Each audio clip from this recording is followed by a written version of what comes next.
ప్రేక్షకులకి ఆ లలితాంబిక అమ్మవారి యొక్క అనుగ్రహం పరిపూర్ణంగా కలగాలని మనస్ఫూర్తి కోరుకుంటూ మనం ఈరోజు కుజగ్రహం నీచపడబోతున్నాడు ఏప్రిల్ 3వ తేదీ నుంచి. అయితే ఇది చాలామంది నన్ను అడగడం జరిగింది, ఏమంటే కుజుడు మిథునంలో ఉన్నప్పుడు తొక్కిసలాటలు జరుగుతాయని చెప్పారు. యాజ్ ఇట్ ఈజ్ అట్లాగే జరిగాయి. మరి కర్కాటకంలో నీచ పొందుతున్నాడు కదా, నీచ స్థానంలోకి కుజుడు వెళ్తున్నప్పుడు దాదాపుగా ఎప్పుడైతే 45-50 రోజులు ఉంటాడు, కానీ ఈసారి ఇంకొంచెం ఎక్కువ కాలం ఉంటున్నాడు కుజుడు. అక్కడ దాదాపుగా 2 నెలలకు దగ్గరలో ఉంటున్నాడు, 2 నెలలు అటు ఇటుగా. అయితే ఇక్కడ ఈ కుజుడు మరి కర్కాటకంలో నీచంలో ఉన్నప్పుడు ద్వాదశ లగ్నముల వారికి, లగ్నాలు తెలియని వారు రాసి చూసుకోండి, ఎటువంటి మంచి ఫలితాలు ఉంటాయి. మంచి ఫలితాలు కూడా ఇస్తాడు, ఇది గుర్తుపెట్టుకోండి. అదేవిధంగా ఎటువంటి జాగ్రత్తలు తీసుకోవాలి అనేటువంటి విషయాలు చెప్తుంది నేనైనప్పటికీ కూడా చెప్పేసిన సాక్షాత్ లలిత అమ్మవారిగా భావిస్తూ ఒక్కొక్క లగ్నం గురించి తెలుసుకుందాం. వృశ్చిక లగ్నము, వృశ్చిక రాశి. వృశ్చికం వారికి కనుక చూసుకున్నట్లయితే మీకు భాగ్యస్థానంలో, అంటే మీ యొక్క లగ్నాధిపతి భాగ్యస్థానంలోకి వెళ్ళి నీచపడుతున్నటువంటి కాంబినేషన్ నడుస్తుంది ఈ యొక్క 2 నెలల పాటు. అంటే ఏప్రిల్ 3వ తేదీ నుంచి. యాక్చువల్గా అయితే ఎప్పుడు 45-50 రోజులే ఉంటాడు అక్కడ ఎప్పుడు కూడా కుజుడు, కానీ ఈసారి కాస్త ఎక్కువ రోజులు ఉంటున్నాడు. అయితే ఈ స్థానంలో ఉన్నప్పుడు కాస్త లాంగ్ జర్నీ చేసేటప్పుడు వ్యాపార నిర్ణయాల విషయాల్లోని కొంత జాగ్రత్తగా ఉండాలి. కాకపోతే ఇక్కడ ఇది కొంచెం సంతానానికి, ఎందుకు అంటే ఆ పర్టికులర్గా కొంతమంది చూడండి సంతానం కలగరు, ఐయుఐలు, ఐవీఎఫ్లు ఇవి చేయించుకుంటూ ఉంటారు. మరి ఈ సంతాన సంబంధించినటువంటి విషయంలో నీచభంగ రాజయోగము అంటారు. భాగ్యస్థానంలో గ్రహం ఏదైనా ఉంటే అది తండ్రిని లాంగ్ జర్నీస్, పెద్ద మొత్తంలో మనీ ట్రాన్స్ఫర్ చేసేటప్పుడు తండ్రి గారికి ఏదైనా కాస్త బీపీ లెవెల్స్ ఉండేటువంటి వారి తండ్రి గారి విషయంలో జాగ్రత్తగా ఉండాలి. హయ్యర్ ఎడ్యుకేషన్లో కొంచెం జాగ్రత్తగా ఉండాలి, కాదనట్లేదు. కానీ అదే కుజుడు మంచి ఫలితాలు కూడా ఇస్తాడు, గుర్తుపెట్టుకోండి. ఎప్పుడు కూడా నీచపడ్డ గ్రహం నీచ ఫలితాలు ఇవ్వడం కాదు, నీచపడ్డ గ్రహం నీచభంగ రాజయోగం జరుగుతూ అద్భుతమైన మంచి ఫలితాలు కూడా ఇస్తుంది. అది అట్లాగా చూసుకున్నట్లయితే ఈ చంద్రుడు గనక కర్కాటక రాశికి, రాశిలో కుజుడున్న రాశ్యాధిపతి చంద్రుడు, ఈ చంద్రుడు గనక ఆ పర్టికులర్ కొన్ని రాసుల్లోకి వచ్చినప్పుడు మీకు మంచి ఫలితాలు ఇస్తాడు. అది మీ క్యాలెండర్లో ఏ రోజు ఏ నక్షత్రం అనేటువంటిది ఉంటుంది. మీ లగ్నం నుంచి 6వ స్థానంలో, అంటే మేషంలో చంద్రుడు సంచరిస్తున్నాడు ఉదాహరణకి, అంటే పర్టికులర్గా అశ్విని నక్షత్రము భరణి కృత్తిక 1వ పాదాల్లో సంచరించేటప్పుడు అక్కడ జరిగే మంచి ఏమిటంటే మీకు ఏదైనా లోన్స్ లభించడానికి యోగిస్తుంది, ఒక శత్రువుపై జయానికి యోగిస్తుంది, లాంగ్ జర్నీస్ లేదా పెద్ద మొత్తంలో ధనం రావడానికి, అప్పు రూపంలో ధనం రావడానికి, పెద్ద మొత్తంలో బ్యాంక్ నుంచి రావడానికి యోగిస్తుంది. ఆ పర్టికులర్గా ఆ నక్షత్రాలు చంద్రుడు సంచరించాడు ఆ రోజు ఆ నక్షత్రాలు ఉన్నప్పుడు. కానీ గృహము, వాహనము విషయాల్లో కొంత జాగ్రత్తగా ఉండాలి. అలాగే మీకు ఈ కర్కాటక రాశిలో పునర్వసు 4వ పాదము, పుష్యమి, ఆశ్లేష నక్షత్రాల్లో చంద్రుడు సంచరించేటప్పుడు కూడా మీకు అక్కడ ఫలితం అనేటువంటిది కొంచెం మాస్టర్స్తో అని గురువులతో ఇచ్చేటువంటి పాజిటివ్ ఫలితాలు ఇస్తుంది. అలాగే తులారాశిలో చంద్ర సంచారము జరిగేటప్పుడు పర్టికులర్గా చూసుకున్నట్లయితే ఈ చంద్ర సంచారము తులారాశిలో సంచరించేటప్పుడు మీకు ఏమవుతుంటుందంటే విదేశాలకు వెళ్ళే విషయం, బయట దేశాలకు వెళ్ళి ఉద్యోగం చేయడం, బయట దేశాలకు వెళ్ళి ముఖ్యంగా చదువుకోవడానికి యోగిస్తుంది.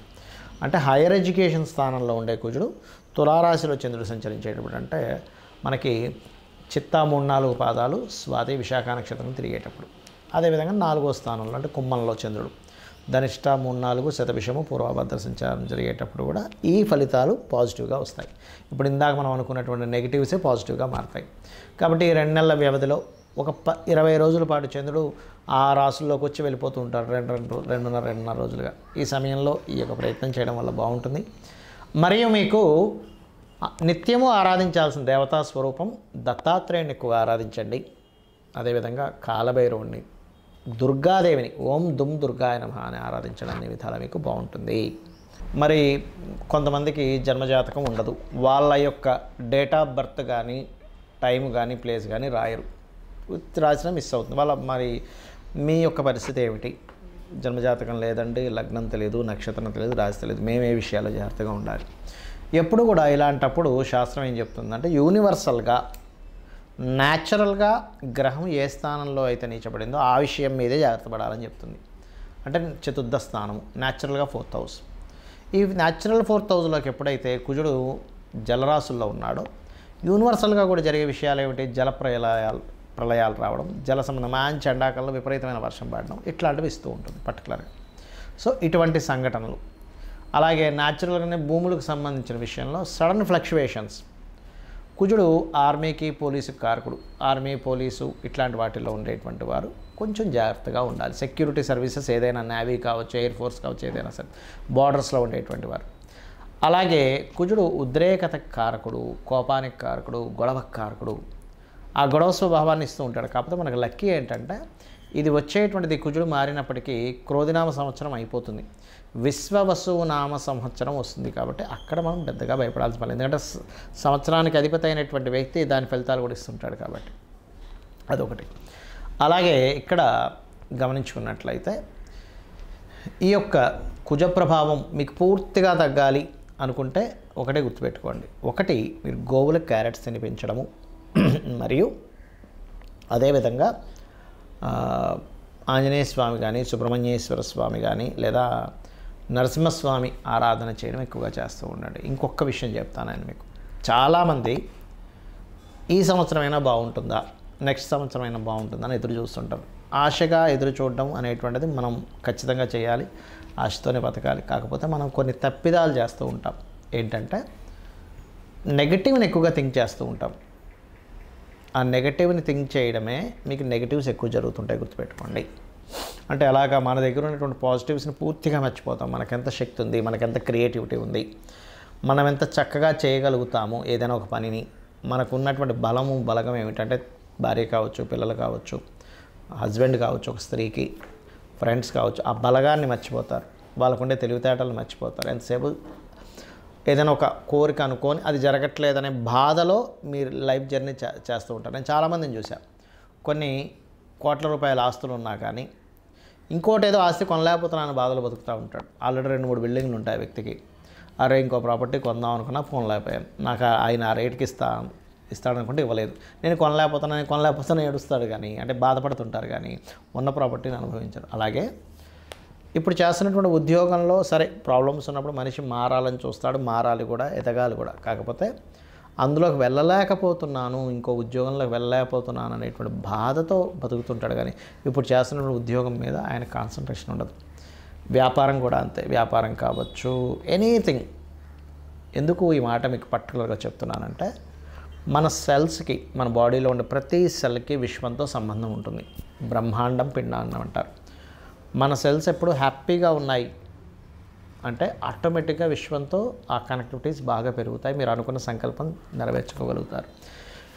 మీరు ఎప్పుడైతే బాధలో ఏది అవ్వట్లేదు, ఇది జరగట్లేదు, ఫలానా జరగట్లేదు అని బాధపడుతూ ఉన్నారో మీ సెల్స్కి అది కనెక్టివిటీ అవుతూ ఉంటుంది. ఇక్కడ నేను కోరుకోవద్దని చెప్పట్లేదు, మీరు ఏది ప్రయత్నం చేయొద్దని చెప్పట్లేదు, చేయండి. కానీ ఉన్నదాన్ని కూడా ఆస్వాదిస్తూ చేయండి, హ్యాపీ మూడ్తో చేయండి. ఈ విశ్వం మొత్తం పరమేశ్వరుడు అనేటువంటి భావంతో మీరు ఎక్కడా కూడా, అంటే మనకి భగవద్గీతలో ఒక విషయం ఉంది, ఫలాపేక్షరహితంగా, అంటే ఏమీ ఆశించకుండా ఎంతో ప్రేమతో మీరు కనుక అమ్మవారిని కావచ్చు, ఆ పరమేశ్వరుని కావచ్చు మీరు కనుక చెయ్యగలిగితే 100% దాని యొక్క రిజల్ట్ వచ్చి తీరుతుంది, అందులో ఎటువంటి సందేహం లేదు. కాకపోతే ఇక్కడ చాలామంది ఏంటంటే నేను పలానా పూజ చేస్తున్నాను, పలానా హోమం చేశాను, పలానా యజ్ఞం చేసి నాకు రిజల్ట్ రాలేదు. ఎందుకంటే మీ ఇంటెన్షనే రిజల్ట్ రావాలనేటువంటి భావంతో చేస్తున్నాం. రిజల్ట్ రావాలనే భావంతో చేసేటప్పుడు ఏమవుద్దంటే ఫలాపేక్షం ఉంది అక్కడ. మీకు ఫలాపేక్షంతో ఉన్నప్పుడు భగవంతుడు స్వీకరించాడు.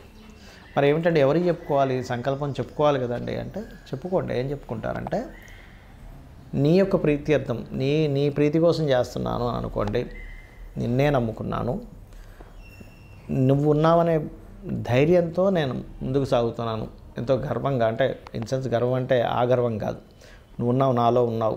మనకు లలితా సహస్రనామం చెప్తుంది ప్రతిదీ కూడా. ఎట్లాగా అమ్మవారి లోపల ఎలా తిరుగుతుంది, తటిల్లతా సమర్చి షట్చక్రోపరి సంస్థిత, అంటే 6 చక్రాల చుట్టూ ఒక మెరుపు తీగలా తిరుగుతుంది. సహస్రారాంబుజారుడ సుధా సారాభివర్షిణి, సహస్రారంలో కూర్చొని ఎలా ఉంది అమ్మవారు, ఎక్కడో లేదు, మనలోనే ఉంది అమ్మవారు. మనం చేసే ప్రతిదీ గమనిస్తుంది, మనం చేసే ప్రతిదీ వింటుంది, మనం చేసే ప్రతిదీ అంటే మనలో ఉండి మనది ప్రతిదీ గమనిస్తుంది అన్నప్పుడు మీరు చేసే ప్రతి పనిని యజ్ఞంగాను భావిస్తూ మీరు ఎప్పుడైతే 100% ఎఫర్ట్ పెడుతూ మనస్ఫూర్తిగా దేవుడికి సమర్పిస్తున్నట్టుగా మీరు కనుక ఏ పనైనా చేశారు అంటే ఆటోమేటిక్గా మీకు అన్ని శుభ ఫలితాలు జరుగుతాయి. ఆ లలితాంబిక అమ్మవారికి అనుగ్రహం మీ అందరికీ మరీ పరిపూర్ణంగా ఈ విశ్వవసు నామ సంవత్సరంలో జరగాలని కోరుకుంటూ శ్రీమాత్రే నమః.